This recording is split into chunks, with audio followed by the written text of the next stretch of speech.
Hi welcome to திவாடெக் தமிழ். நாம் இன்னைக்கு பார்க்க போகிறது நேற்று நடந்து முடிஞ்ச ஆர்சிபி வர்சஸ் சிஎஸ்கேயோட ரிவ்யூ தான் பார்க்க போகிறோம். சிஎஸ்கே நேற்றைய மேட்ச்சில் தோல்வி அடைவதற்கான காரணங்கள் என்னென்ன என்பதை பார்க்கலாம். ஃபஸ்ட்டு பேட்டிங் சிஎஸ்கேன்னு எடுத்துக்கிட்டோம்னா ஃபஸ்ட்டு ஆர்சிபி பண்ணாங்க. ஆர்சிபி பேட்டிங் எப்படின்னு பார்த்துக்கிட்டோன்னா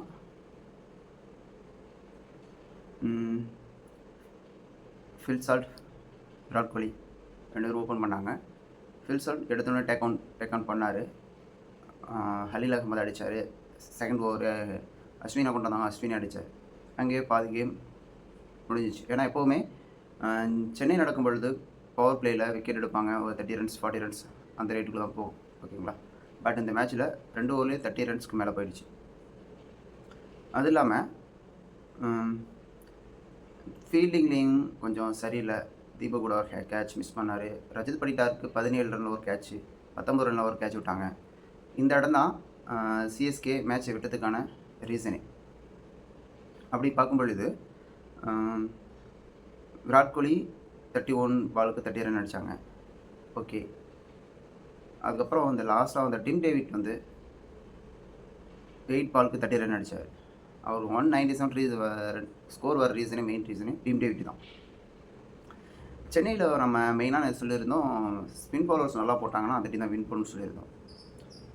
ரவீந்திர ஜடேஜா, அஸ்வின், நூர் அகமது, அவங்க 3 பேரை சொல்லும்போது நூர் அகமது மட்டும் தான் இந்த மேட்சுமே நல்லா பண்ணார். ஜடேஜா, அஸ்வின் 2 பேருமே செம்ம அடி வாங்கினாங்க. இதெல்லாம் தான் சிஎஸ்கேக்கு ஓகே. அந்த கேட்சை பெட்டராக பண்ணியிருந்தா மேட்ச் மாறக்கூட வாய்ப்பு இருந்திருக்கும், ஓகேங்களா. படிட்டாருக்கு இந்த 2 கேட்ச் விட்டு தான் அவர் 50 அடித்தார். அந்த ஸ்கோர் இன்க்ரீஸ் ஆனதுக்கு ரீசனும் அதுதான். அப்படிங்கும் பொழுது ஃபீல்டிங் கொஞ்சம் இம்ப்ரூவ்மெண்ட் பண்ணோம். பவுலிங் ரீசன் அவங்க அதான் சொல்லலாம், பட் ரொம்ப சொல்லிக்கிற மாதிரி பவுலிங் இல்லை. அப்படிங்கும் பொழுது பேட்டிங்லேயாச்சும் அந்த இன்டென்ட்டை காமிக்கணும். பேட்டிங்கில் சொல்லும் பொழுது பேட்டிங்கில் சிஎஸ்கே பேட்டிங்கில் ஒரு இன்டென்ட்டே இல்லாமல் அது மேட்ச் ஃபுல்லாக இருந்தது, ஓகே. சிஎஸ்கே பேட்டிங்கில் வரும்போது ரச்சின் ரவீந்திரா ப்ளஸ் ராகுல் திரிபாதி, அடுத்து கைகோத் வராரு. ரச்சின் ரவீந்திரா எப்போதுமே நல்லா விளாட்றாங்க, பட் ராகுல் திரிபாதி போன டைம் ஃபெயிலியர் ஆன மாதிரி இந்த டைம் அவுட் ஆகிட்டார்.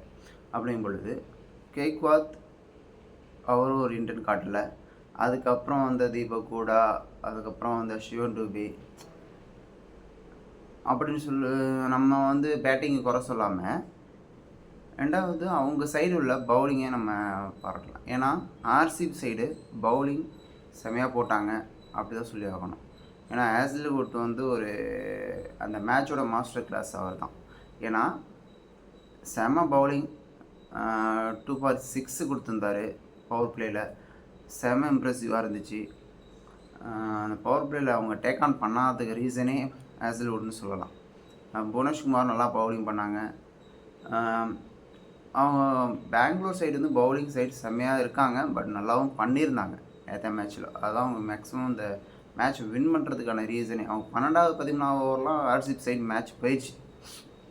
ஆனால் இதில் என்ன சொல்லணும்னா, பேட்டிங் சைடில் சிஎஸ்கே நிறையா காம்பினேஷன் மாற்ற வேண்டியது இருக்குது. ஏன்னா ஓப்பனிங்கில் கைகோத் இறங்குவாங்க, அவர் இறங்கலை. ராகுல் திரிபாதி இறக்குனாங்க, ஓகே. 2 மேட்ச் நம்ம சொல்லிவிட முடியாது. அப்படின்னு பார்க்கும்பொழுதும் கான்வேவை உட்கார வச்சுருக்காங்க. ஏன்னா கான்வேவே நல்லா தான் பண்ணியிருந்தார் போன இயரில், ஆனால் இந்த வருஷம் அவர் உட்கார வச்சுருக்காங்க, ஓகேங்களா. சாம் கரன் 2 மேட்சுமே சரியாக விளையாடல். அவர் ஓவரும் ஃபஸ்ட் 2 மேட்ச்சில் 1 ஓவர் போட்டார், செகண்ட் மேட்ச்சில் 3 ஓவர் தான் போட்டார். அப்படிங்கும்போது அவர் பேட்டிங் சரியாக பண்ணலை. அப்படிங்கும்போது மிடில் ஆர்டரில் தீபக் கூடா, சிவன் டூபே, சாம் கரன், இது அந்த பேட்டிங் பவர் சரி அந்தளவுக்கு 200 ரன்னு சேசிங் பண்ணுற அளவுக்கு இல்லை, ஓகேங்களா. அப்படிங்கும் பொழுது பேட்டிங் ஆர்டரில் நிறைய காம்பினேஷன் சேஞ்ச் பண்ண வேண்டியது இருக்குது சிஎஸ்கே சைடில். பவுலிங் ஓகே, ஆனால் பேட்டிங்கில் நிறைய சேஞ்ச் பண்ண வேண்டியது இருக்குது. நெக்ஸ்ட் மேட்ச்சில் சேஞ்ச் பண்ணுவாங்கன்னு பார்ப்போம், ஓகேங்களா. இந்த ரீசன் எல்லாமே தான் சிஎஸ்கே இந்த மேட்ச்சில் தோல்வியடைவதற்கான ரீசன். பட் அது அப்படியே ஆப்போசிட். பேட்டிங்கில் செம ஸ்ட்ராங்காக இருந்தாங்க ஆர்சிபி, பவுலிங்லேயும் செம ஸ்ட்ராங்காக இருந்தாங்க. புவனேஷ்குமார் ரிட்டன் வந்தார், நல்லா போட்டிருந்தார், ஓகேங்களா. பட்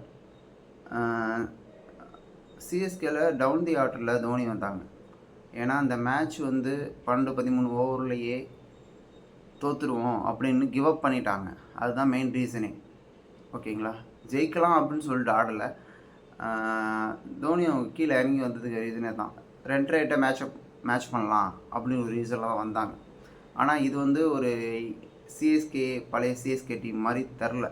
ஏன்னா அந்த இன்டென்ட்டே இல்லை அவங்கள்ட்ட. இந்த இன்டென்ட் இருந்தால் இன்னும் கொஞ்சம் புஷ்அப் பண்ணி வந்திருக்கலாமோ அப்படிங்கிற ஃபீல் இருந்துச்சு. தோனி இதுக்கு முன்னாடி 6 அஸ்வின் இறங்குற இடத்துல இறங்கியிருந்து, இல்லை அதுக்கு முன்னாடி இறங்கியிருந்தா கூட கொஞ்சம் புஷ்அப் பண்ணி கொஞ்சம் மேலே வந்திருக்கலாம் அப்படிங்கிற நம்ம ஐடியா இருக்கலாம். பட் இது எல்லாம் கொஞ்சம் ராங் நடந்தனால அவங்க மேட்ச் தோல்வி அடைவதற்கான ரீசன் அமைஞ்சிருக்கு. Full credit RCB side bowlers கொடுத்தாகணும். பெஸ்ட்டாக பண்ணாங்க. அவங்க இந்த சீசனில் வந்து ரொம்ப ஸ்ட்ராங்காக தெரியுறாங்க. வரும் மேட்ச்சில் அவங்க ஆர்சிபி ஜெயித்தது வந்து 2மே அவே மேட்ச். ஓகேங்களா? இதுதான் மெயின் ரீசன். இப்போ ஹோம்